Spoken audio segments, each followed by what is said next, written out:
오늘 하나님께서 우리에게 주시는 말씀은 사도행전 20장 22절부터 25절까지의 말씀입니다. 신약성경 224쪽입니다.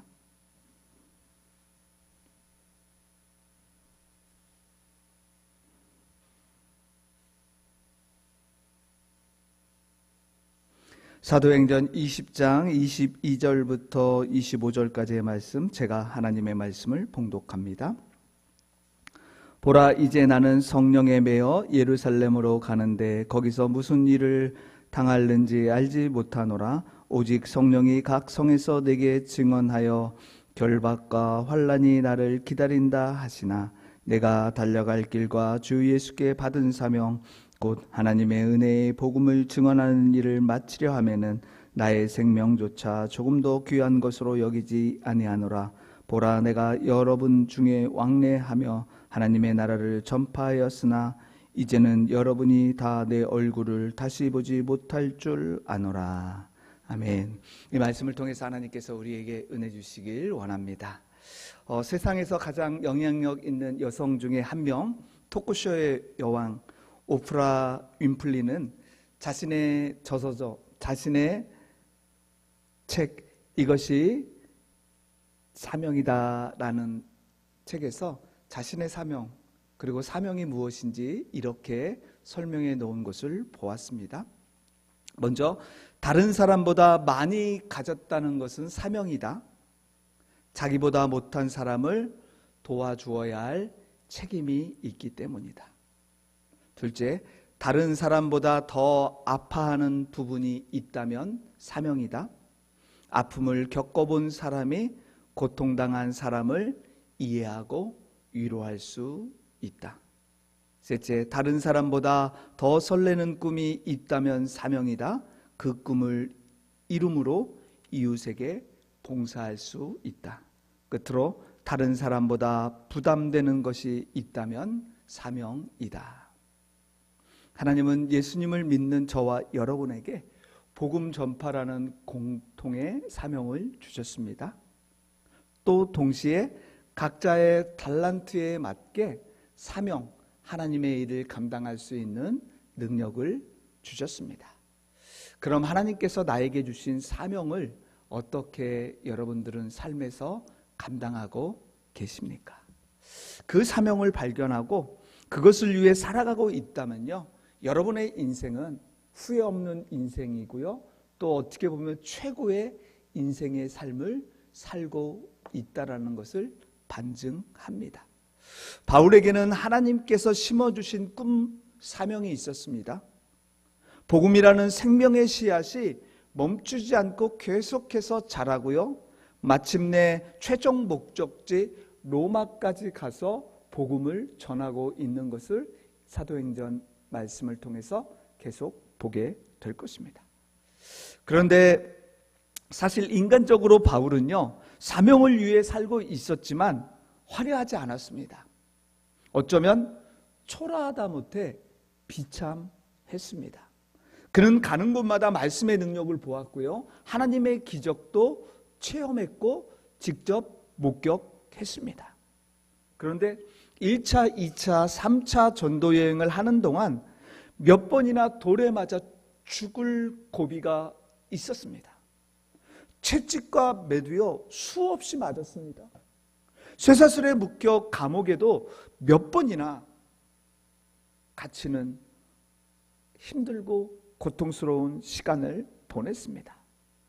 그런데 이런 고난과 환난이 계속되는 삶이었지만 복음을 전하는 일에는 포기하지 않았습니다. 흔들리지 않았습니다. 왜냐하면 바울에게 주신 꿈, 사명이 확실했기 때문입니다. 분명했기 때문입니다. 여러분, 사랑에 미친 사람은요, 사랑을 쫓아 살아갑니다. 돈에 미친 사람은요, 돈에 미쳐서 살아갑니다. 바울을 미치게 한 것은요, 돈도 아니고 사랑도 아니고 명예도 아니었습니다. 예수님께, 복음에, 사명에 미쳤던 것입니다. 예수님은요, 이 땅에서 시종일관 하나님께서 예정해 주신 그 길, 십자가의 길을 걸었고 마지막 십자가를 지는 모습 속에서도요, 주저하지 않으셨습니다. 머뭇거리지 않으셨습니다. 또 십자가상에서 온갖 고난과 수치를 당하셨습니다. 그런데도 예수님은 그 길을 꿋꿋이 걸어가십니다. 만약 예수님께서 그 십자가를 지지 않으셨다면, 그리고 십자가에서 돌아가지 않으셨다면 우리에게는 영원한 생명이 주어지지 않고 그 소망으로 살아가지도 못합니다. 구원도 못 받습니다. 더 나아가서 주님께서 주신 그 사명도 우리에게 없습니다. 그럼 이 시간 주님께서 우리 각자에게 복음을 위해, 하나님이 맡기신 사명을 위해 고난이 기다리는 곳으로 가라고 하시면 여러분 어떻게 하시겠습니까? 나의 생명조차 귀한 것으로 여기지 않고 헌신할 수 있으십니까? 물론 두려움이 있습니다. 염려가 찾아오는 것도 사실입니다. 하지만 하나님은 사역자들을 준비시켜서 당신의 일을 맡기시는 전능하신 하나님 되십니다. 이런 하나님의 마음을 알고 우리가 목표를 분명히 하며 나아가는 그때는 그 성도는요, 좀 늦더라도요 멈추지 않습니다. 최악의 상황이 결코 와도요 포기하지 않습니다. 그러기에 우리가 바울처럼은 살 수 없습니다. 그러나 분명한 것은 나에게 주신 그 사명, 나에게 주신 그 끈을 묵묵히 걸어가는 것입니다. 여러분, 그럴 때요 하나님께서 우리의 삶을 책임지시는 것뿐만 아니라 우리의 삶에 놀라운 축복을 주시는 것을 오늘 본문 전후를 통해서 우리는 보게 됩니다. 그렇다면 저와 여러분이 사명자의 길을 묵묵히 걸어갈 때 주시는 축복이 무엇입니까? 첫 번째, 합력하여 선을 이루시는 하나님의 능력이 우리에게도 나타나면서 그것을 보게 됩니다. 바울은 3차 전도 여행과 로마까지 가는 그 전 과정 속에서 가장 긴 시간을 보냈던 곳이 에베소입니다. 거기서 3년 동안 하나님의 복음의 말씀을 가르치면서 놀라운 일들을 보았는데요. 특별히 그 사역 중에 상반된 경험을 하게 됩니다. 먼저는 복음을 전할 때 하나님께서 에베소와 인근 도시에 놀라운 기적을 행하면서 많은 교회를 세워주십니다. 그런데 한편으로는요, 바울을 거세게 반대하는 반대 세력 때문에 힘든 시간을 보내기도 합니다. 그러는 중에 바울은 3년이 끝나는 쯤에 하나님께서 에베소를 떠나라는 사인을 받게 됩니다. 바울은 에베소에 남아있는 제자들에게 권면합니다. 그리고 자기는 마게도냐 지역, 즉 빌립보, 데살로니가, 베레아, 아덴으로 건너가서 이미 세운 교회들을 돌아보면서 사역을 잠시 감당합니다. 또 기근으로 어려움에 빠진 예루살렘 교회를 위해 선교비도 내라고 권면을 합니다. 이후 헬라 곧 그리스로 건너가는 배를 타고 수리아로 가고자 했습니다. 그런데 바울은요, 수리아에서 또 자기에게 고난을 주고 핍박을 줄, 또 아주 자기를 해치려는 공모한 것을 알고 일행 등만 수리아로 보내면서 이제 드로아에서 다시 만나자고 바울 일행을 먼저 보내고 그렇게 갑니다. 바울은 오던 길을 다시 돌아서 빌립보에서 배를 타고 5개의 항구를 지나 드로아에 도착합니다. 여러분, 이후 드로아에 도착했을 때 이미 와 있는 바울 일행을 만나서 위로를 받습니다. 힘과 용기를 받고 일주일 동안 드로아에 머뭅니다. 이후 드로아를 떠나서 바울은 예루살렘으로 돌아가면서 3차 전도 여행을 마치고 마침내 로마까지 가려고 하는 멋진 전도 여행을 세우고 그것을 진행하고 있었습니다. 그래서 바울은 드로아가 마지막이라고 생각해서 매일같이 밤이 깊도록 말씀을 전하고 또 전했던 것입니다. 이런 그의 마음을 알고 있었던지 성도들은요, 정말 열정적으로 바울이 전하는 말씀을 듣습니다. 그리고 그 말씀을 듣는데도 긴 시간이 가도 지루해 하지 않았습니다. 그런데 사람들이 너무 많아 앉아있을 자리가 없자 3층 창틀에 걸터 앉아 말씀을 듣던 유두고라는 한 청년이 너무 피곤해서 졸다가 창틀에서 떨어져 죽습니다. 우리 예전 한국교회가 큰 부흥을 이뤘을 때 어떻습니까? 교회마다 부흥회가 되게 많았습니다. 그래서 교회당에 들어갈 수 없어서 교회당 밖에서 그 말씀을 들었던 그런 우리나라의 전통도 있습니다. 지금 유두고의 말씀 듣고 싶은 열정은요, 창틀에 앉은 불편함, 또 긴 설교 시간은 막지 못했습니다. 하지만 몰려오는 피곤을 이길 수 없었습니다. 사실 유두고의 죽음은 한참 타오르는 복음의 열기에 찬물을 끼얹는 것입니다. 드로아 교회에 큰 혼란을 일으킬 수 있는 사건입니다. 그래서 그런지 사람들은 놀랍니다. 서로 수군거립니다. 사람이 죽었다고. 이때 바울은 뭐라고 이야기합니까? 떠들지 말라. 그에게 아직 생명이 있다라고 하면서 그를 품에 안습니다.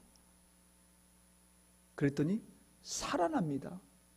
할렐루야 아닙니까? 냉랭했던 분위기는 다시 뜨거워졌습니다. 바울의 설교는 날이 셀 때까지 계속 되어졌습니다. 분명 유두고가 죽은 사건은요, 자칫 바울 일행이 복음을 전하는데 큰 걸림돌이 될 수 있었습니다. 하지만 하나님은 이 모든 상황을 선으로 바꾸어 주셨습니다. 여러분, 이렇게 선을 바꿀 수 있었던 원동력이 어디에 있는 줄 아십니까? 바울이 말씀을 전하려고 하는 그 열정, 그리고 성도들도 그 말씀을 받으려고 하는 그 열정과 유두고의 말씀 사랑의 그 열정이 모여졌을 때 하나님께서는 그곳에 아름다운 모습으로 선을 이루어 가셨다는 말씀입니다. 여러분, 그렇습니다. 하나님은 인간의 한계를 뛰어넘어 협력하는 곳에 기적을 보이십니다. 그래서 지금 드로아의 그 어려운 상황 속에서 기적이 나타나서 결국에는 성도들에게 위로와 격려를 주셨습니다. 이후 드로아 성도들은 유두고 기적의 사건을 생각하면서요, 복음을 전하고 증거하게 됩니다. 더 나아가서 복음을 전할 때 받는 고난과 아픔, 핍박도요 든든히 이겨나가서 아름답게 교회를 세워갔다라고 이야기합니다. 여러분, 하나님의 일을 하다 보면요, 바울 일행처럼 뜻하지 않게 우리에게도 위기가 찾아옵니다. 그럴 때 문제와 어려운 상황을 보며 당황하거나 여러분은 섣불리 여러분 판단하지 않는 지혜가 있기를 부탁드립니다. 왠지 아십니까? 하나님께서 모든 상황과 일을 통해 선을 이루어 가시는 아름다운 하나님 되시기 때문입니다. 그런 믿음을 가지고 나아가는 겁니다. 그러면 여러분, 하나님은 우리에게 주신 사명을 헛되지 않게 합니다. 더 나아가서 그 사명을 갖고 살아가는 자를 하나님은 지키시고 보호하시고 인도해 주시는 전능하신 하나님 되시기 때문입니다. 그러므로 사명자인 우리가 해야 할 일은요, 합력하여 선을 이룰 수 있도록 노력하며 나아가는 것입니다. 계속해서 수고하고 노력하는 겁니다. 그때 모두가 하나님의 놀라운 역사를 보는 주인공으로 살아가게 될 줄 주님의 이름으로 축복합니다. 둘째, 우리가 사명을 감당할 때 하나님의 사랑을 흘려보낼 수가 있습니다. 여러분, 사명자에게 최고의 축복이 무엇입니까? 하나님의 사랑을 받은 사랑을 흘려보내는 것입니다. 이제 바울은요, 드로아에서 일주일 동안 말씀을 가르칩니다.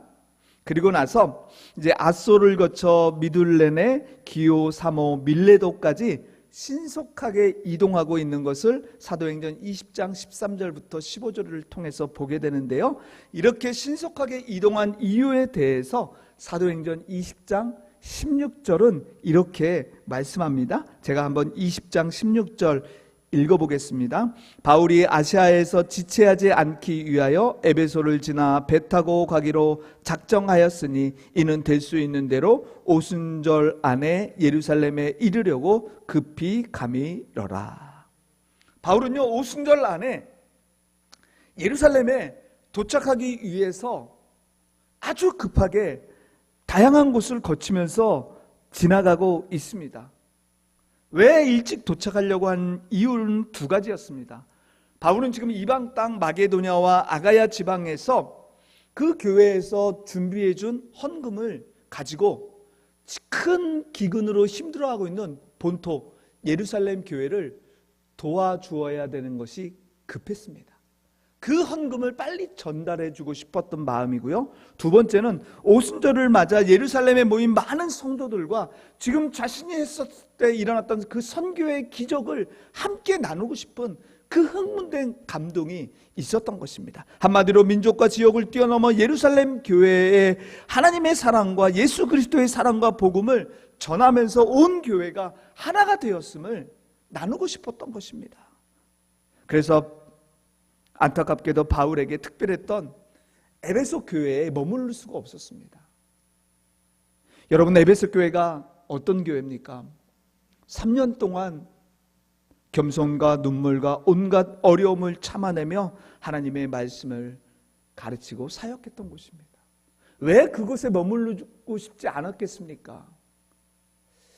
그래서 바울은요, 에베소에서 약 50km 되는 거리에 있는 밀레도 항구에서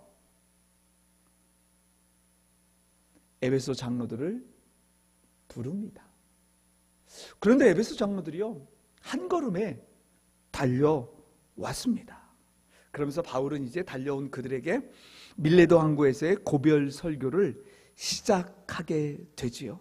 19절 말씀 제가 한번 다시 읽어보겠습니다. 곧 모든 겸손과 눈물이며 유대인의 관계로 말미암아 당한 시험을 참고 주를 섬긴 것과 라고 말씀합니다.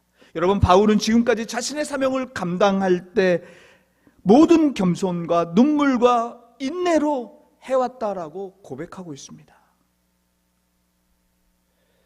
여러분, 모든 위대한 꿈, 하나님이 주신 사명을 감당할 때 반드시 우리에게 따라오는 것이 있습니다.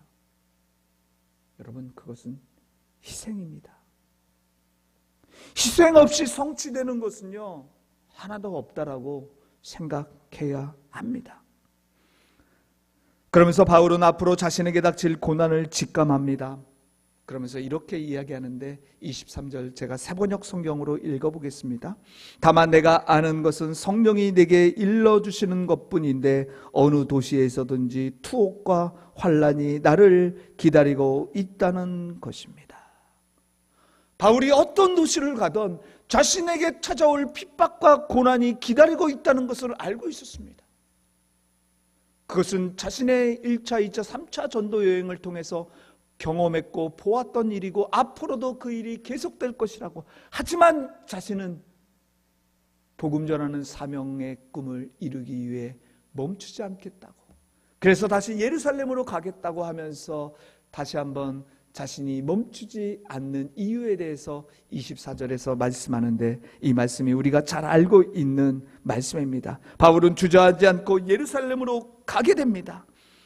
가게 되는 이유를 24절에서 이렇게 말씀하는데, 이 말씀은 함께 볼까요? 24절 말씀 다 같이 함께 읽겠습니다. 내가 달려갈 길과 주 예수께 받은 사명 곧 하나님의 은혜의 복음을 증언하는 일을 마치려 하면은 나의 생명조차 조금도 서로 여기지 아니하노라. 아멘. 여러분, 세상에서 어떤 누가 이렇게 선언할 수 있겠습니까? 사명을 위해 자신의 목숨을 기꺼이 내놓겠다라는 이 말에 함께 모여 있던 장로들은 숙연해집니다. 바울은 목숨보다 복음을 전하는 사명, 하나님 나라를 이루어가지는 꿈이 자신의 삶에서 가장 소중하다고, 그래서 죽음조차도 자신의 사명을, 사역을 막지 못한다고 말씀하고 있습니다. 여러분, 이런 바울의 모습을 보면서 어떤 생각이 드십니까? 예수님을 제대로 알고 믿는 성도의 모습, 사명자의 모습이 어떠해야 되는지 우리에게 분명히 보여주고 있는 것입니다. 그럼 지금 나는 목숨 걸고 감당할 만한 사명이 있습니까? 또 내가 감당해야 할 사명을 위해 어떤 노력과 희생을 기울이고 계십니까? 사실 우리 사역에 힘이 없는 것은요, 주신 사명보다 더 소중히 여기는 것이 있기 때문이 아닐까요? 세상 사람들은 어떻게 하면 오래 건강하게 살까 고민합니다. 어떤 사람은 많은 돈을 어떻게 하면 벌 수 있을까 고민합니다. 어떻게 하면 성공할 수 있을까 고민합니다. 하지만 그리스도인 우리는 하나님 나라를 위해 어떻게 살 것인가? 하나님께서 허락하신 건강과 물질로 주신 사명을 어떻게 감당할 것인가? 고민이 목사만의 고민입니까? 아닙니다. 남녀노소 누구나 신앙이 깊던 적던 없던 우리의 최고의 고민은 바로 하나님 나라를 위해 또 사명을 어떻게 감당하며 살 것인가가 되어야 합니다. 그런데 하나님의 자녀라면서 여전히 세상 사람과 똑같이 고민하며 살아갑니다. 세상 가치와 하나님 나라의 가치 사이에서 머뭇거리며 양다리 걸치고 있습니다. 열왕기상 17장을 보면 엘리야와 우상을 섬겼던 바알과 아세라 신 850명의 거짓 선지자와의 영적 대결이 기록되고 있습니다. 이때 엘리야는 모여있는 이스라엘 백성들을 향해서 먼저 이렇게 강력하게 선포합니다. 너희가 어느 때까지 둘 사이에서 머뭇하려느냐? 여호와가 만일 하나님이면 그를 따르고 바알이 만일 하나님이면 그를 따를지니라. 여러분, 우리 생활에서는요, 우리 믿음 생활에서는요, 중간지대가 없습니다. 회색지대가 없습니다. 오직 주신 사명을 감당할 때 하나님을 따르고 순종하는 것뿐입니다. 그래서 바울은 에베소 교회 장로들을 밀레도 항구로 불러들여서 했던 말입니다. 다시는 나의 얼굴을 보지 못할 것이다 라고 하면서 그들에게 주신 말씀이 무엇이냐면 어떻게 하면 사역을 잘 감당하고 또 복음에 대한 증인으로 살아갈 것인지에 대해서 마지막으로 설교합니다. 바울의 설교 내용을 보면 지도자로 항상 자신을 먼저 돌아보고 하나님 앞에 부끄러움 없는 자가 되십시오라고 설교합니다. 또 주신 직분을 잘 감당하여 하나님께서 핏값으로 세운 에베소 교회를 든든히 세워가라고, 끝으로 언제나 말씀의 반석 위에 서고 주님께서 주는 것이 받는 것보다 복이 있다고 하셨으니 주는 삶을 사십시오라고 바울은 마지막으로 사랑하는 에베소 장로들에게 사랑의 권면을 했습니다. 여러분, 이렇게 바울이 권면한 후 어떤 일이 일어난 줄 아십니까? 읽지는 않았지만 사도행전 20장 우리 36절 37절 말씀 함께 찾아 읽기를 원합니다. 사도행전 20장 36절 37절 말씀 다 같이 함께 읽겠습니다. 시작. 이 말을 한 후 무릎을 꿇고 그 모든 사람들과 함께 기도하니 다 크게 울며 바울의 목을 안고 입을 맞추고. 아멘. 여러분, 지금 바울과 에베소 장로들이 하고 있는 것이 무엇입니까? 함께 기도하고 있습니다. 그러면서 모두가 울기 시작합니다. 이제 지도자 바울을 못 보고 또 바울도 사랑하는 장로들을 영영 볼 수 없기 때문에 감정이 복받친 겁니다. 그래서 점점 목 놓아 큰 소리로 서로 울고 있습니다. 심지어 장로들은 바울의 목을 안고 입 맞추고 있습니다. 그리고 나서 바울이 밀레도 항구를 떠나기 위해 배를 탈 때 끝까지 항구까지 그 배 타는 데까지 함께 장로들이 걸어갑니다. 여러분, 바울과 에베소 장로들이 복음과 사명 안에서 하나 되었을 때 서로 사랑하는 모습을 보면서 어떤 생각이 드십니까? 여러분은 복음과 사명을 위해 함께하면서 이렇게 뜨거운 사랑의 관계를 맺어본 적이 언제이십니까? 우리가 주님의 사역함에 있어 연합하고 하나 될 때 함께 울 수 있고요, 함께 웃을 수 있고요, 감동과 감격을요 주고 또 받을 수 있습니다. 무엇보다 진정한 동역자로 하나님 나라를 아름답게 세워갈 때 우리의 사랑의 관계는 더 깊어지게 될 줄 믿습니다. 여러분, 세상에서 가장 행복한 여행이 어떤 여행인 줄 아십니까? 세상에서 가장 아름다운 곳을 가는 것이 행복한 여행일까요? 아닙니다. 최고의 차를 타고 최고의 호텔에 가서 최고의 음식을 먹는 것이 가장 행복한 여행이 될까요? 아닙니다. 최고 행복한 여행은 사랑하는 사람과 함께하는 여정입니다.